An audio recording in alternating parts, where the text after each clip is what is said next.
નમસ્કાર મિત્રો, શાળામાં વિદ્યાર્થીઓના ઈ-કેવાયસી કરવા માટે પીડીએસ પ્લસ ગુજરાત એપ્લિકેશનના ઉપયોગ દ્વારા આપણે કેવી રીતે ઈ-કેવાયસી કરી શકીએ તે અંગેનો વિડીયો અગાઉ આપણે જોયો.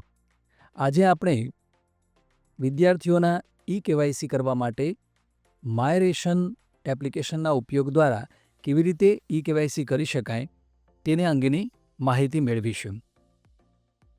તો સૌપ્રથમ પ્લે સ્ટોરમાં જઈ અને આપણે સર્ચ કરીશું માય રેશન અને માય રેશન ગુજરાત એપ્લિકેશન આપણે ઇન્સ્ટોલ કરીશું. મેં અહીં ઇન્સ્ટોલ કરેલું છે એટલે ઓપનનું બટન બતાવે છે. ત્યારબાદ બીજી એક એપ્લિકેશન આધાર ફેસ આરડી, એ એપ્લિકેશન પણ આપણે મોબાઈલમાં ઇન્સ્ટોલ કરી લઈશું.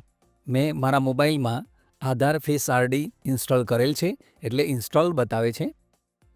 હવે આપણે માય રેશન એપ્લિકેશન ઓપન કરીશું. માય રેશન એપ્લિકેશન ઓપન કર્યા બાદ સૌપ્રથમ જો તમારો મોબાઈલ રજિસ્ટર્ડ હોય તો તમે લોગિન કરી શકો છો, પરંતુ જ્યારે તમે પહેલીવાર એપ્લિકેશન ઓપન કરો છો આપણે ન્યૂ યુઝર પર ક્લિક કરીશું. ત્યારબાદ રજિસ્ટર માટેનું પેજ ખુલશે, જેમાં તમારું નામ એન્ટર કરવાનું છે અને તમારો મોબાઈલ નંબર એન્ટર કરવાનો છે.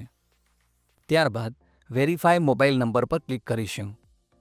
ત્યારબાદ તમારા મોબાઈલ પર એક વેરિફિકેશન કોડ આવશે, તે કોડ એન્ટર કરીશું. ત્યારબાદ રજિસ્ટર મી પર ક્લિક કરીશું. હવે તમારી સમક્ષ એક પેજ ખુલશે, જેમાં આવે છે કે you are successfully registered, please log in with your mobile number. હવે તમારું રજિસ્ટ્રેશન થઈ ગયું છે. હવે આપણે ફરીથી લોગિન કરીશું. હવે આપણે મોબાઈલ નંબર એન્ટર કરીશું અને સેન્ડ ઓટીપી પર ક્લિક કરીશું. ત્યારબાદ તમારા રજિસ્ટર્ડ મોબાઈલ પર એક ઓટીપી આવશે, એ ઓટીપી એન્ટર કરીશું અને વેરીફાઈ પર ક્લિક કરીશું.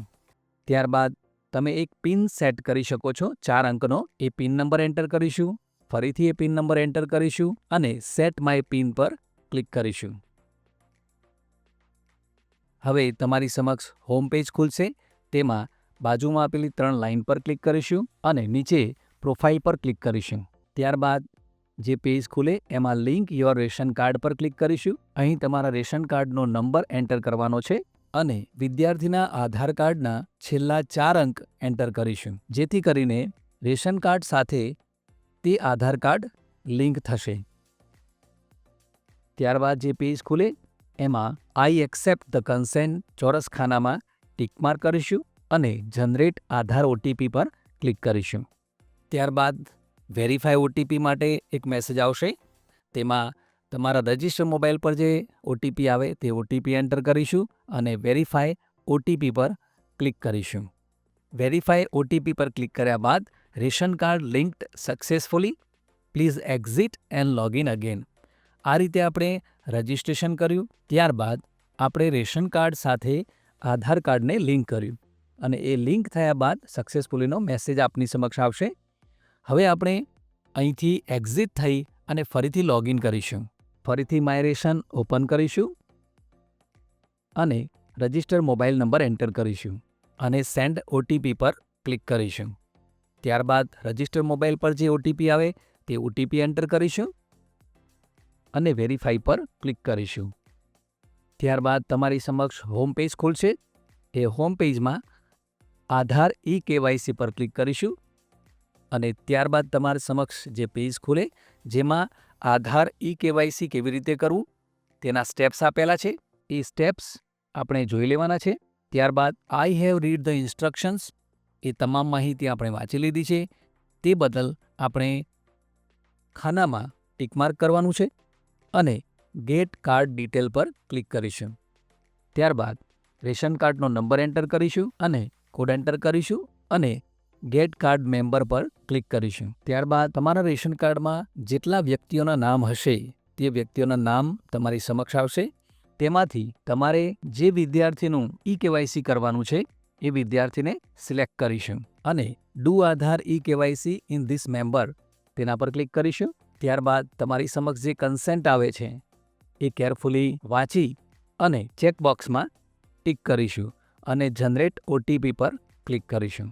ત્યારબાદ આધાર કાર્ડ સાથે જે મોબાઈલ લિંક છે તેના પર એક ઓટીપી આવશે, એ ઓટીપી એન્ટર કરીશું અને વેરીફાઈ ઓટીપી પર ક્લિક કરીશું. હવે તમારી સમક્ષ મેમ્બર્સ ફોન વેરિફિકેશનનું પેજ ખુલશે, જેમાં તમે પોતે જો ઈ કેવાયસી કરતા હોય તો સેલ્ફ પર ક્લિક કરવાનું રહેશે અને વિદ્યાર્થીનું કરતા હોઈએ ત્યારે પેરેન્ટ્સ પર ક્લિક કરીશું અને મોબાઈલ નંબર એન્ટર કરીશું. જનરેટ ઓટીપી પર ક્લિક કરીશું અને રજિસ્ટર મોબાઈલ પર જે ઓટીપી આવે એ ઓટીપી એન્ટર કરીશું અને વેરીફાઈ ઓટીપી પર ક્લિક કરીશું. હવે તમારી સમક્ષ ફેસ ડિટેક્શન માટેનું એક પેજ ખુલશે, જેમાં વર્તુળ જે આપેલું છે એ વર્તુળની અંદર વિદ્યાર્થીનો ફેસ સેટ કરવાનો છે. જ્યારે ફેસ કમ્પ્લીટ સેટ થઈ જાય ત્યારે એ વર્તુળમાં આજુબાજુ ગ્રીન કલર થશે, ત્યારે વિદ્યાર્થીને તેની આંખો બ્લિંક કરવા માટે કહેવાનું છે. એ આંખો ધીમે ધીમે બ્લિંક કરશે અને એપ્લિકેશન તેનો ફોટો કેપ્ચર કરશે અને ઇમેજ ઇઝ કેપ્ચર્ડ સક્સેસફુલી એવો મેસેજ આવશે. ત્યારબાદ તેના આધાર કાર્ડની ડિટેલ તમારી સમક્ષ આવશે, જે ડિટેલને આપણે ચેક કરી લેશું. ઉપર આધાર કાર્ડની ડિટેલ હશે અને નીચેના ભાગે રેશન કાર્ડની ડિટેલ હશે. તે બંને ચેક કરી લેશું અને ચેક કર્યા બાદ એપ્રુવલ માટે આપણે નીચે yes I want to send e KYC detail for approval ચેકબોક્સમાં ટિક કરવાનું રહેશે અને સેન્ડ ડિટેલ્સ ફોર એપ્રુવલ પર ક્લિક કરીશું. ત્યારબાદ request send to concern supply office for approval એવો મેસેજ આવશે. આ રીતે આપણે વિદ્યાર્થીનું ઈ કેવાયસી કરી શકીશું. આભાર મિત્રો.